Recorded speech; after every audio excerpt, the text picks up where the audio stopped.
You've had the chance to be in the cabinet, no? So I presume in the decision-making process, you've had a good close look. The perception of a lot of people is the president makes mistakes because her advisors give her wrong advice. Ngayon, why are you not blaming her advisors? Why are you blaming her? Some people say that a president is only as good as her advisors. That is assuming that she has no brain of her own or that she is completely incompetent. I would say that if a president is a good president, he would at least have the ability to choose good advisors. And that is an essential requisite of a good president, to surround himself or herself with good advisors. Okay. Today, the cabinet had a meeting in Malacanang. They spent the whole meeting on the issue of graft and corruption. Apparently, the administration feels that something has to be done. This is part of what you raised as a valid issue. Now, I don't want to call them propagandists, but friends of the administration say that there is corruption, but it is not at the top. It is at the bottom. Response. I don't agree with that. I think that is palabas.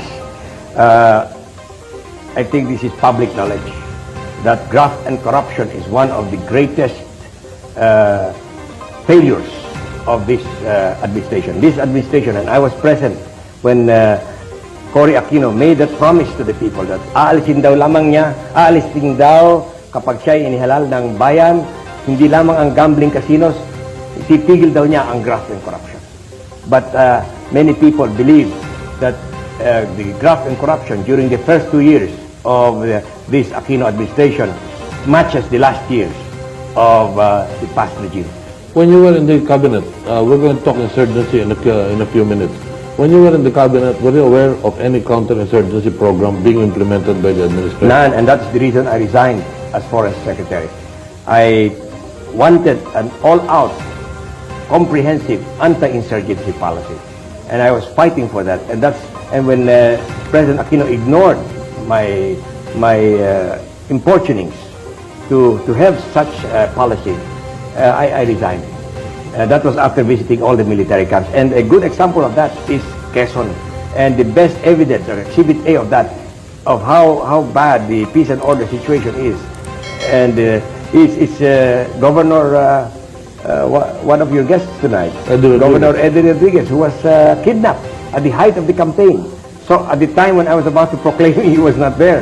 So much so that I asked for a postponement of the elections in Quezon.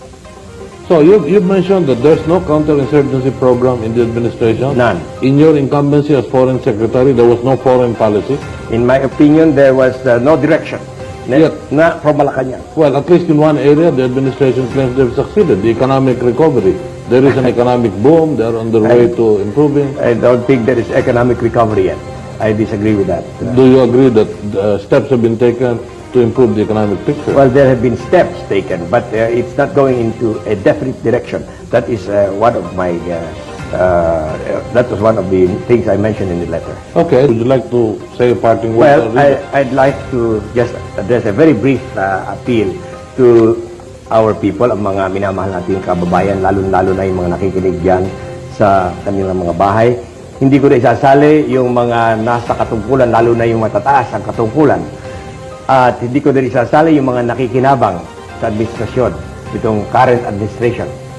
Ang gusto sanang gawin ngayong gabi ay magtanong lamang ng tatlong tanong. Are you better off now than you were 30 months ago, before this administration took over? Second, do you feel safer now in your homes and in the streets than you felt 30 months ago?